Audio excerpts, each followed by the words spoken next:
The State Legislative Assembly, or Vidhan Sabha, or also Saasana Sabha, is a legislative body in the states and union territories of India. In the 28 states and 3 union territories with a unicameral state legislature, it is the sole legislative body, and in 6 states it is the lower house of their bicameral state legislatures with the upper house being State Legislative Council. 5 union territories are governed directly by the Union Government of India and have no legislative body.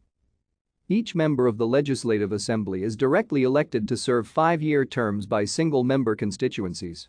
The Constitution of India states that a state legislative assembly must have no less than 60 and no more than 500 members, however an exception may be granted via an Act of Parliament as is the case in the states of Goa, Sikkim, Mizoram and the Union Territory of Puducherry which have fewer than 60 members.